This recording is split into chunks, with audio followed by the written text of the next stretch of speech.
My cousin publicly humiliated my autistic son in front of dozens, so we left, and she called CPS and tried to have my son taken away, not realizing just how fast the tables can turn. When my cousin Vanessa was having a wedding, my son Mikey was the first person I told. He has semi-low functioning autism, so more often than not, my friends or acquaintances specifically request for him not to come, which meant we never went to events together. But I assumed my aunt would be different. When I told him, he started jumping up and down and clapping his hands. "Really, Daddy? Really? I can go?" When I exclaimed an enthusiastic "yes," he jumped into my arms and we twirled around. One symptom of his autism is that he is quite easily joyed by the little things in life. So as we made our way to the wedding rehearsal, I made sure to prep Mikey on wedding manners. Don't talk during the ceremony. Try to be quiet. It's the bride's day, not ours, etc. He seemed pretty attentive, so I thought all would be okay. But we were halfway through the practice ceremony when Mikey started smiling really hard. He only does this when he's really happy about something. So I squeezed his hand tight as if to say, "I'm happy too." But we stayed completely silent, like radio silent. But when Vanessa made it to the top of the aisle, she screeched, "Excuse me? What is he doing here?" My heart dropped, and I turned to Mikey, who was still smiling, not knowing she was talking about him. No one else said anything, but instead of just continuing the ceremony and focusing on her wedding, Vanessa turned to her groom and screamed like a banshee, "I thought you told him not to come." By this point, she was pointing straight at Mikey, and he started tearing up. The audience was silently whispering, and I even caught sight of a few looks of disgust towards her. Unfortunately, they were the minority, because most of the audience were nodding their heads in agreement, as if it was the most disgraceful thing they'd ever seen. I wanted to yell at Vanessa, to tell everyone I can't wait until she dies of obesity so me and Mikey can dance on her grave, but I didn't say any of that. I wanted to be a good role model for Mikey, so we just walked out. As soon as we were outside the church, Mikey had a meltdown. "Why would she say that about you, Daddy? That was so mean." I thanked the heavens he didn't know it was about him. "Son, some people are just bitter because they don't like themselves." Luckily, this was just the wedding rehearsal, and 2 days later, the real wedding happened. Luckily, Mikey believed the one we went to was the real one, so he didn't question it when I left him with the babysitter for the day. I'm a pretty big marriage guy. So for the first half of the day, I let Vanessa have her moment completely undisrupted. It wasn't until dinner that I tapped my glass to make a speech. The whole room was silent. Vanessa took the opportunity to mouth the words, "Thank you for not bringing him." I smiled, but not for the reason she was thinking. As you can see, I am currently at this wedding without my wonderful son, Mikey. The air was filled with an awkward tension, but I didn't care. A lot of you didn't want him here today, but he still wanted to give a few words. I then took my phone out and started playing a voice recording. It was one I had secretly recorded of Mikey talking about how happy he was for Vanessa and her husband in 7-year-old terms. Hearing his voice so full of happiness made me tear up, and the rest of the table did too, except Vanessa, who looked so angry I thought she was about to explode. Still, she cheersed with me and the rest of the family. Little did I know, that moment ended up being the calm before the storm, because the next day, not even 24 hours later, there was a knock at the door, and it wasn't Vanessa. Instead, it was CPS. They asked me a few vague questions before barging past me and examining my home. My head was spinning, and I barely understood what was going on. The woman started marking every little thing down on a clipboard. Mikey's mattress with no bed frame because of overstimulation. Noted. Plastic on the furniture because of Mikey's toilet accidents. Noted. Locks on the cupboards to protect him from sharp objects. All noted. All marked as evidence. I tried to tell her about his autism, but that's when she whispered under her breath, "That's what they all say," before calling her higher up. I assumed this was due to inexperience, since she looked like she just graduated college. When she hung up, she told me they had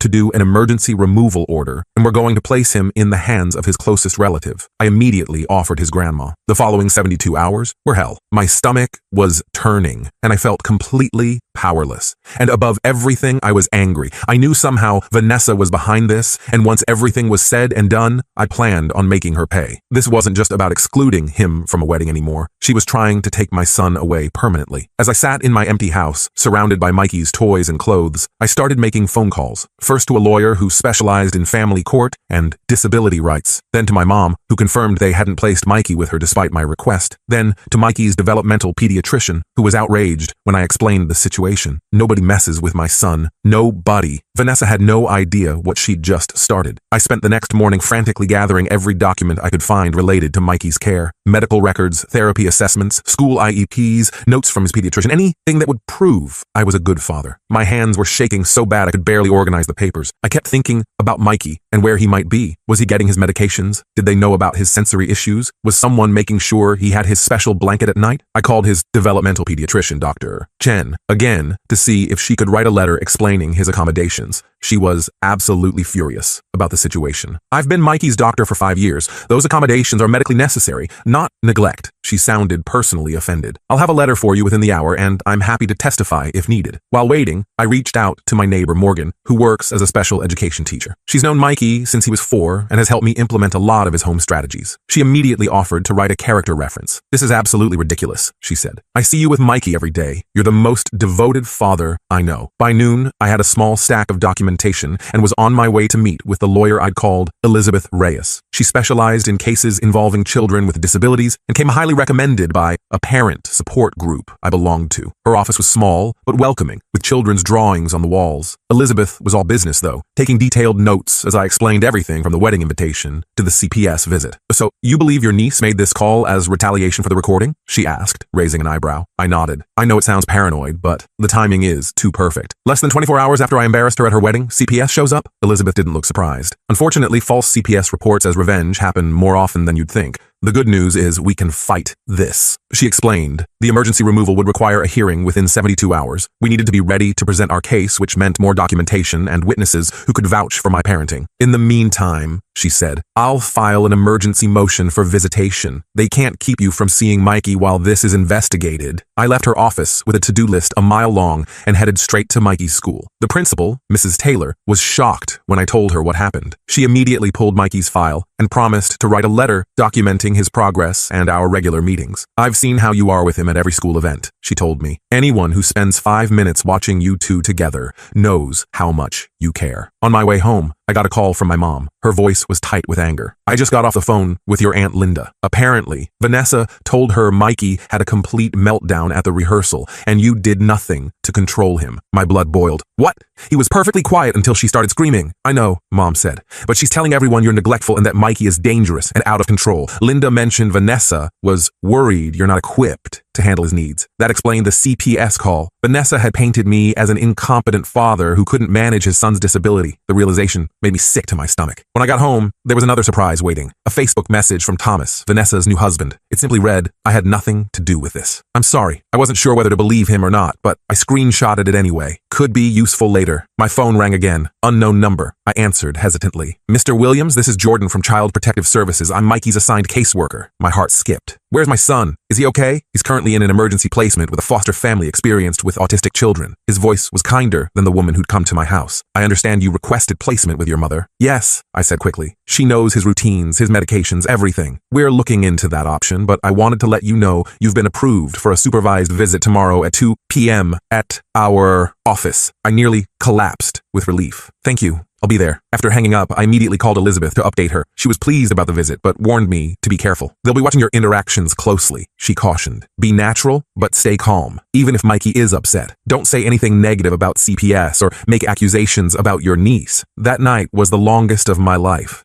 I kept walking into Mikey's room, expecting to see him curled up with his dinosaur plushies.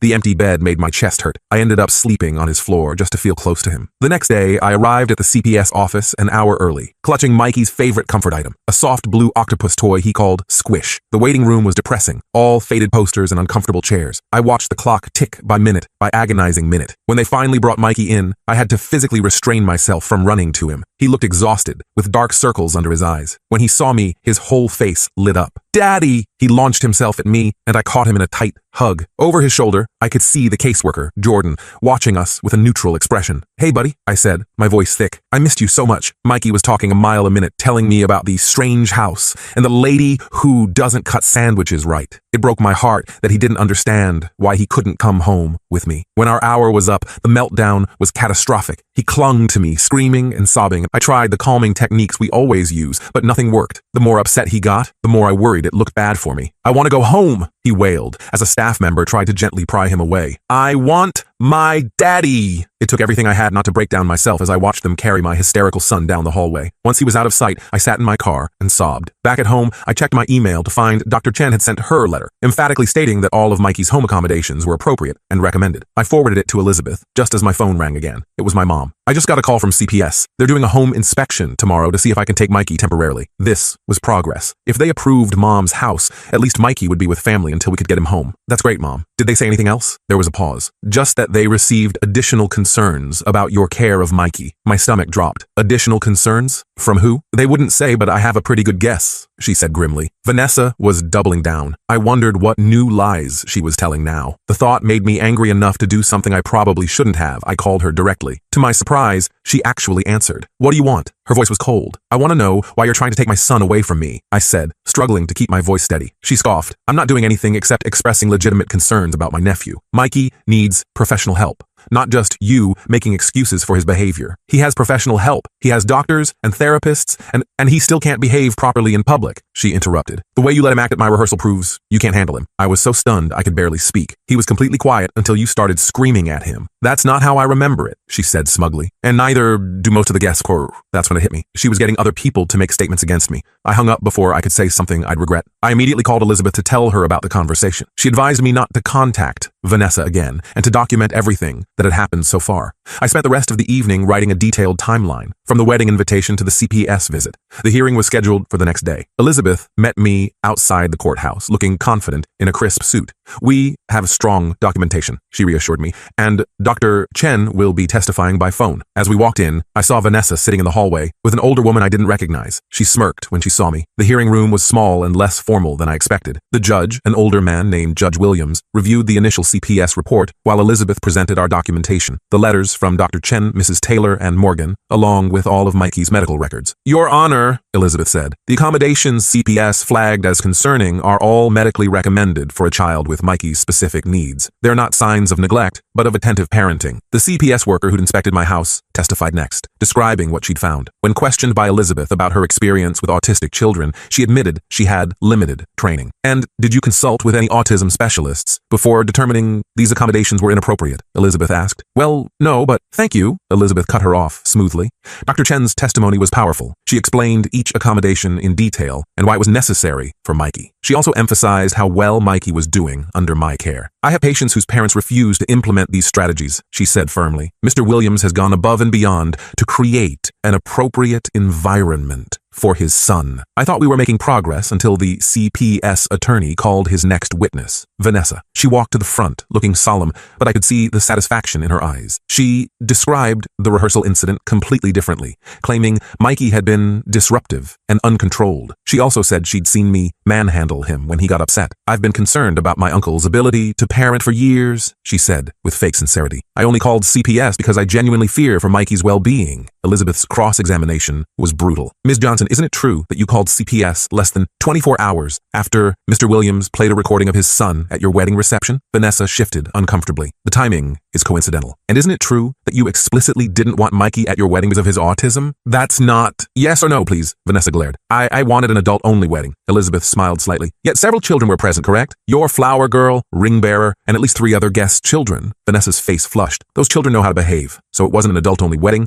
You specifically didn't want one child, Mikey, because of his disability. The judge was watching Vanessa carefully now. Elizabeth continued her questioning, establishing that Vanessa had rarely interacted with Mikey before the wedding and had no expertise in autism or child development. One final question, Elizabeth said. Did you tell your guests that Mr. Williams shouldn't bring Mikey to the rehearsal? Vanessa hesitated. I might have mentioned it to a few people. So you deliberately excluded a child based on his disability, then called child services when his father brought attention to this discrimination? Objection, the CPS attorney called. Argumentative. Sustained, said the judge, but he was frowning at Vanessa. When it was time for closing statements, Elizabeth emphasized that while Mikey's care might look unusual to someone unfamiliar with autism, everything in my home was designed for his well-being. The only evidence against my client is the testimony of a woman who has demonstrated clear bias against his son and who made this report immediately after being embarrassed at her wedding. The judge took a short recess to review everything. Those 20 minutes felt like years. I kept replaying Vanessa's testimony in my head, furious at how she'd twisted everything. When Judge Williams returned, he looked directly at me. Mr. Williams, I'm dismissing the emergency removal order. Based on the evidence presented, I see no indication of neglect or harm. In fact, quite the opposite. The relief was so intense I nearly fell out of my chair. However, he continued, I am ordering a follow-up home visit with a specialist. specialist in developmental disabilities to ensure all accommodations are appropriate. Until then, your son will be placed with his grandmother, with unlimited visitation for you. It wasn't a complete victory, but it was close. Mikey would be with family, and I could see him whenever I wanted. As we left the courtroom,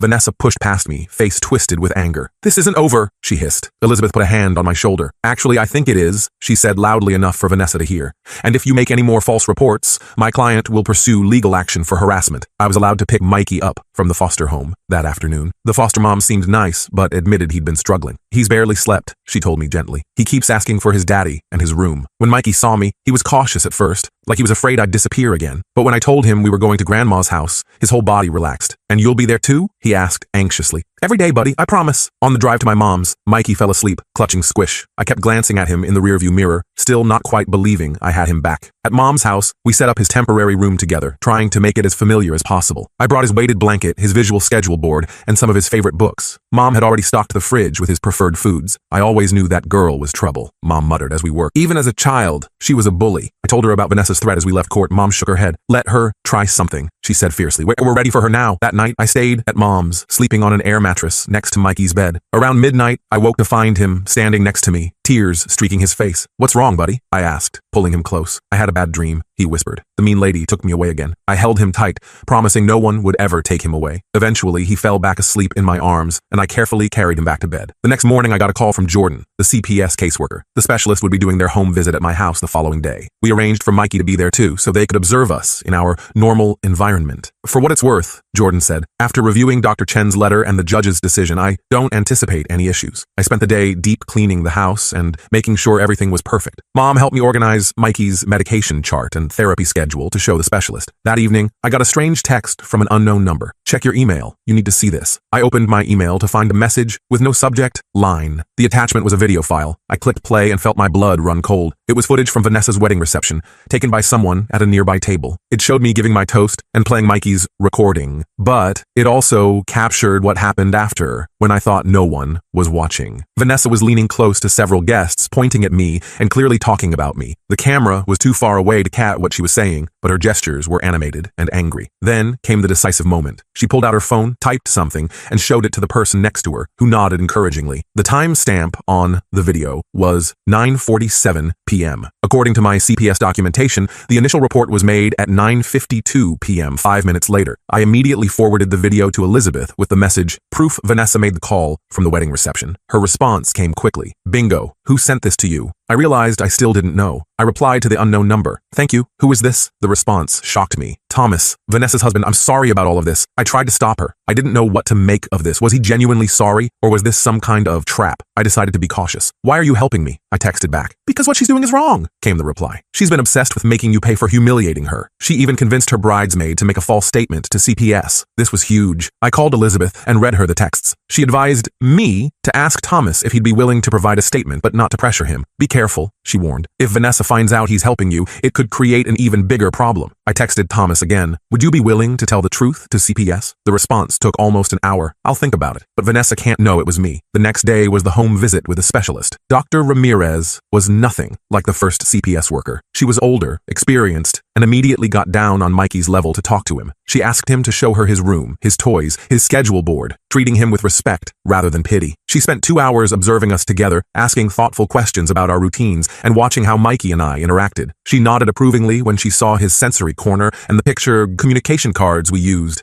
when he was overwhelmed. "You've created a very supportive environment," she told me as we wrapped up. "My report will reflect that." I felt a weight lifting off my shoulders. We were almost through this nightmare. I just needed her official report, and then Mikey could come home permanently. That evening, I got another text from Thomas. "Vanessa knows someone sent you the video. She's furious. Be careful." Before I could respond, my phone rang. It was Jordan from CPS. "Mr. Williams, I'm calling because we've received another report regarding Mikey." My heart sank. "What now?" "The caller claims you've been medicating your son unnecessarily to control his behavior." I couldn't believe it. "That's completely false. His medications are all prescribed by Dr. Chen. I have the records to prove it." "I understand," Jordan said, sounding tired. "Given the circumstances and the judge's previous ruling, we're not taking action on this report. But I wanted you to be aware." Vanessa was getting desperate. The fact that this new accusation wasn't being acted on suggested CPS was starting to see through her tactics. But I was still worried about what she might try next. I called Elizabeth again to update her on the new development. "This is actually good for us," she said. "Multiple false reports strengthen our case if we need to take legal action against her for harassment. What should I do now? I asked. Document everything, and I think it's time we have a serious conversation about a restraining order. The next day, Dr. Ramirez's report came in. As expected, it was extremely positive, concluding that my home was ideally suited to meet Mikey's developmental needs and that our bond was secure and nurturing. She specifically noted that all medications and therapies were appropriate and well managed. Jordan called that afternoon. Based on Dr. Ramirez's assessment, we're closing the case. Mikey can return home immediately. I nearly cried with relief. Thank you. Mr. Williams, Jordan added, off the record, I want to apologize for how this was handled initially. The first caseworker should have recognized the specialized accommodations for what they were. I appreciated his candor, but all I could think about was bringing Mikey home. I drove to my mom's house immediately to share the news. Mikey was ecstatic, jumping up and down and flapping his hands, his way of showing extreme happiness. Mom hugged me tightly, tears in her eyes. I knew they'd see the truth, she whispered. As we packed up Mikey's things, my phone buzzed with a text. It was Thomas again. Just heard CPS close the case. Vanessa is planning something else. Watch your back. I stared at Thomas's text for a long minute, my hands starting to shake. Just when I thought the nightmare was ending, Vanessa was planning something else. What the hell did that even mean? I deleted the message and shoved my phone in my pocket, not wanting Mom to see how freaked out I was. Mikey was buzzing around the bedroom, happily packing his dinosaur toys and chattering about going home. Daddy, can we get ice cream on the way home? The kind with the rainbow sprinkles? Mikey was practically vibrating with excitement. I forced a smile, trying not to let my new anxiety show. Absolutely, buddy. Extra sprinkles even. I ruffled his hair as Mom gave me a knowing look over his head. Everything okay? She asked quietly, while Mikey was distracted with organizing his stuffed animals by size. I hesitated, then nodded, just ready to get him home. We loaded everything into my car, and Mom gave Mikey an extra long hug. I thanked her about 50 times for everything she'd done. The drive home was filled with Mikey's excited chatter and, as promised, a stop for ice cream. Walking back into our house together felt surreal after the hell of the past week. That night, after getting Mikey settled back into his own bed, I sat down at the kitchen table and tried to think. Vanessa clearly wasn't finished with us. I couldn't keep living in fear of what she might do next. It was time to go on the offensive. I called Elizabeth first thing the next morning while Mikey was eating breakfast. I need to know what my options are here, I told her. Thomas says Vanessa is planning something else against us. Elizabeth didn't hesitate. We have multiple documented false reports now. That's harassment, potentially defamation, depending on what she's told people. We could file for a restraining order or even pursue civil damages. I just want her to leave us alone, I said, watching Mikey carefully arrange his cereal in patterns only he understood. What's the fastest way to make that happen? Let me draft a cease and desist letter. Coming from a lawyer, it might be enough to scare her straight. And if not, it establishes a paper trail for further legal action. I agreed, and Elizabeth promised to email me the letter by end of day. Meanwhile, I called Dr. Chen to update her on the situation and scheduled an appointment to get Mikey back into his routine. With Mikey back at school the next day, I tried to settle back into normal life. His teacher, Mrs. Wilson, had been amazingly supportive through everything, sending home activities during his absence and making his return as smooth as possible. She pulled me aside during drop-off. I just want you to know we're all on your side here, she said. The whole staff knows what happened. If anyone suspicious comes asking about Mikey, we'll contact you immediately. I thanked her, relieved to have allies watching out for us. Elizabeth emailed the cease and desist letter that afternoon. It was formal and intimidating, outlining all of Vanessa's actions and warning of legal consequences if the harassment continued. I printed it, planning to mail it certified so she couldn't claim she never received it. That evening, I was helping Mikey with his bath when the doorbell rang. Telling him to stay put for a minute, I quickly dried my hands and went to answer it. When I checked through the peephole, my stomach dropped. It was Vanessa. For a split second, I considered not answering, but then I realized this might be my chance to end this once and for all. I opened the door, but blocked the entrance completely. What do you want? I asked coldly. Vanessa looked different than at the wedding or courthouse. Her makeup was minimal and she seemed tired. I need to talk to you, she said. I have nothing to say to you. In fact, I was just about to mail you this. I grabbed the cease and desist letter from the side table and thrust it at her. She took it, glancing at the letterhead. More legal threats? Real mature? You tried to take my son away from me with lies, I said, keeping my voice low but intense. You're lucky all you're getting is a letter. Vanessa's face hardened. You humiliated me at my wedding, in front of everyone I know. You humiliated yourself when you screamed at a disabled child, I countered. Now get off my property before I call the police and report you for harassment. I started to close the door, but Vanessa stuck her foot in the way. Wait, Thomas left me. That stopped me cold. What? He left me? She repeated, her voice cracking slightly. 3 days ago. Said he couldn't be with someone who would do what I did to Mikey. I didn't know what to say. Part of me felt a flash of vindication, but seeing her obvious distress made it hollow. That's between you and Thomas, I finally said. It has nothing to do with me or Mikey. He was helping you, wasn't he? She looked up at me, her eyes narrowing. The video. It had to be him. I kept my face neutral. The last thing I needed was to get Thomas in more trouble if there was any chance of reconciliation between them. Doesn't matter who sent it. What matters is you were caught in your lies. And you need to stop. Now. For good. Vanessa's expression changed, hardening again. You think you've won, don't you? That everyone's on your side now? Well, guess what? I've been talking to other family members, telling them how you're using Mikey's condition for attention and sympathy. I couldn't believe she was still trying to turn people against us. Get out, I snapped, pushing the door against her foot. People believe me, she continued. Daddy? Mikey's voice came from behind me. I'm all clean now! I turned to see him standing in the hallway, wet hair sticking up in all directions, wearing his dinosaur pajamas. When he spotted Vanessa, his whole body tensed. It's the mean lady, he whispered loudly, his hands starting to flap anxiously. Vanessa's eyes widened as she looked at Mikey, really looked at him, maybe for the first time. He was starting to rock back and forth, a sure sign of rising anxiety. Buddy, go wait in your room, I said gently. I'll be there in just a minute to read your story. But Mikey didn't move. He was staring at Vanessa with an intensity I rarely saw from him. Then, to my complete surprise, he stepped forward. You were mean to my daddy, he said, his voice wavering but determined. At the fancy party, you yelled and made people sad. Vanessa seemed stunned into silence. Mikey continued, his words coming faster now. I didn't do anything bad. I was quiet like Daddy said, but you were loud and scary. His hands were flapping more intensely, but he kept going. You shouldn't be mean to people. That's what my teacher says. I was frozen, watching my son stand up for himself in a way I'd never seen before. Pride swelled in my chest, momentarily drowning out my concern about his rising agitation.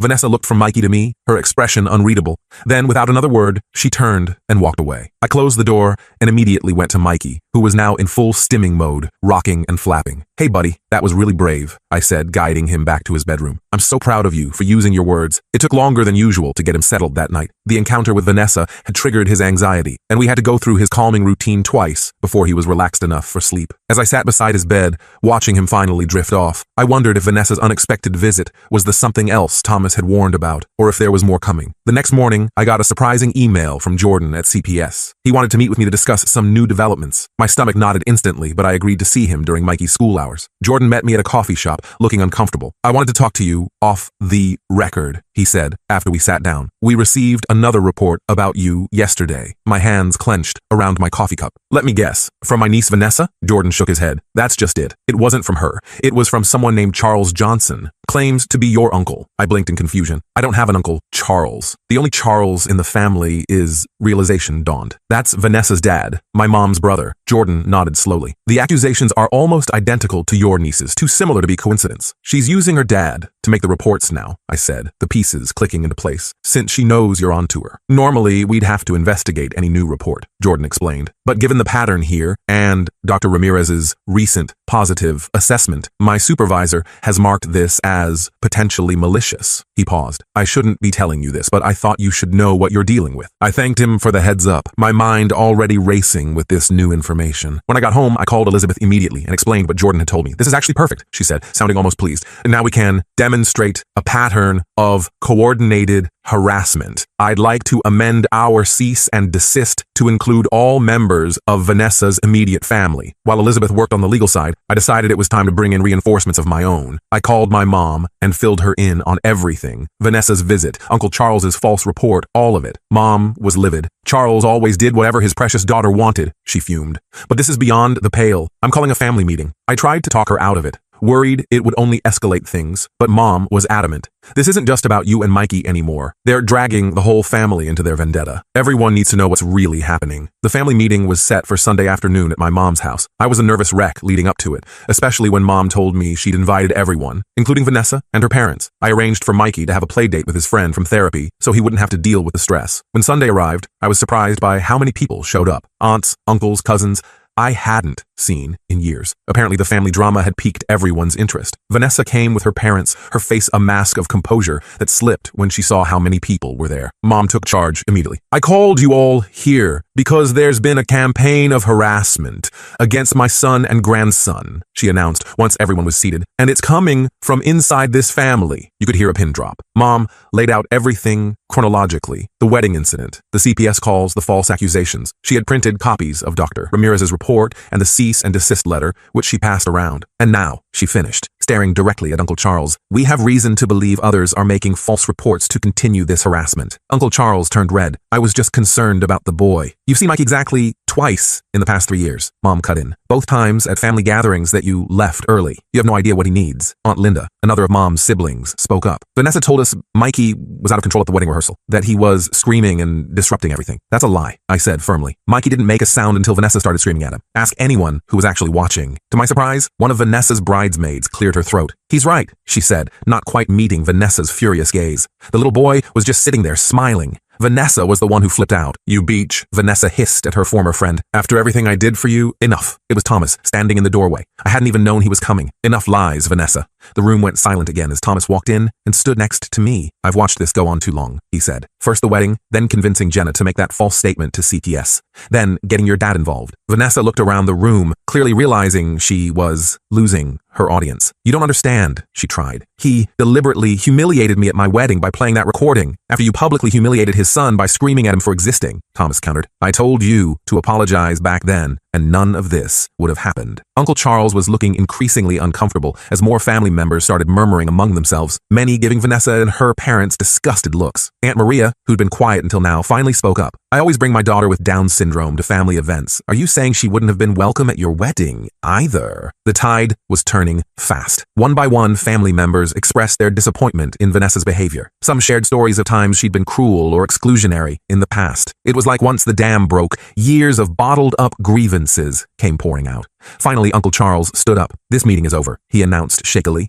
Vanessa, Linda, we're leaving. But before they could go, my mom stepped in front of the door. Not until I make something perfectly clear, she said. If any of you make another false report, contact CPS, or spread lies about my son or grandson again, I will personally make sure every person in this family knows exactly what kind of people you are. And we will pursue every legal option available to us. The room erupted in supportive agreements. Vanessa looked around at the unified front against her and finally seemed to understand she'd lost. Without another word, she pushed past my mom and left, her parents hurrying after her. Thomas stayed behind. I'm sorry I didn't stand up to her sooner, he told me. I kept hoping she'd come to her senses. I nodded, still processing everything that had just happened. Thank you for coming today. It made a difference. In the days that followed, the family rallied around us in ways I never expected. Aunt Maria invited Mikey for a play date with her daughter. Uncle James, who I'd barely spoken to in years, called to ask if Mikey might like to try fishing at his lake house. It was like Vanessa's attempts to isolate us had backfired completely. Elizabeth called a week later with good news. We've received formal written agreements from Vanessa, Charles, and Linda that they will cease all communication about you and Mikey, direct or indirect. They've acknowledged that any further false reports will result in immediate legal action. So it's really over? I asked, hardly daring to believe it. It looks that way, she confirmed. How are you and Mikey doing? I glanced out the window where Mikey was playing in the backyard, carefully examining bugs with a magnifying glass, completely in his element. We're doing great, actually, better than before all this happened. And we were. The whole ordeal had been terrifying, but something unexpected had come from it. For the first time, Mikey was truly included in the family. People who'd previously made excuses not to interact with him were now making efforts to learn about autism and accommodate his needs. 2 months later, we attended a family barbecue at my cousin William's house. Mikey was nervous at first, clutching my hand as we approached the crowd, but then Aunt Maria's daughter spotted him and ran over, grabbing his free hand. Come see the sprinkler. It's super splashy, she exclaimed. And after a questioning look at me and my encouraging nod, Mikey let himself be led away. I watched him playing with the other kids, his happy flapping, drawing curious but kind questions from his cousins rather than stares or whispers. Someone handed me a beer, and I turned to see Thomas. He seems to be having a good time, he observed, nodding toward Mikey. Yeah, I said, feeling a deep contentment I hadn't experienced in a long time. He really is.